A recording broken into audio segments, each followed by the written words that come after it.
কি ভাই ভাই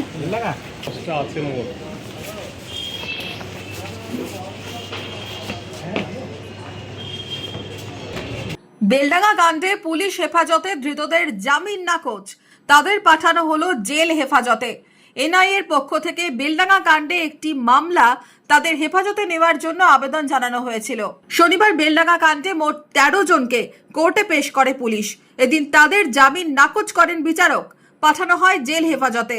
আমাদের প্রেয়ারটাকে মাননীয় বিচারক খারিজ করেছেন এবং আসামিদিকে জেলে পাঠানোর জন্য আজকে ছিল 9 জন। আমরা শুনছি এটা যে এনআইএ একটা অ্যাপ্লিকেশন করেছে ওদের আয়ত্তে নিয়ে যাওয়ার জন্য, তখন সেটা তো ওদের প্রশাসনিক ব্যাপার, সেটা আমাদের কিছু বলার নেই। আমাদের এখনো পর্যন্ত অফিসিয়ালি কোনো কিছু জানায়নি, জানালে তখন বোঝা যাবে, তখন এই কোর্টের আর কোনো অধিকার থাকবে না, তখন এনআইএ নিজস্ব কোর্ট আছে, সেই কোর্টে বিচারটা। বেলডাঙ্গা কাণ্ডে ইতিমধ্যে তদন্তভার নিয়েছে এনআইএ। এদিন সকালে তারা বেলডাঙ্গা থানায় যান, সেখান থেকে তারা কেস ডায়েরি নিয়ে হাজির হন বহরমপুর কোর্টে।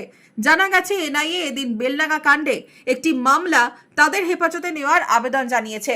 মোট 13 জন আসামিকে কোর্টে প্রোডাকশন করা হয়েছিল।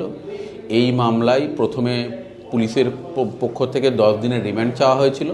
10 দিনের রিমান্ড অ্যালাউ হওয়ার পর আবার 4 দিনের রিমান্ড চাওয়া হয়েছিল, কিন্তু জজ সাহেব 3 দিনের রিমান্ড অ্যালাউ করার পর আজকে 3 দিন হওয়ার পর আজকে ওদেরকে আমাদের কোর্টে প্রোডাকশন করা হয়।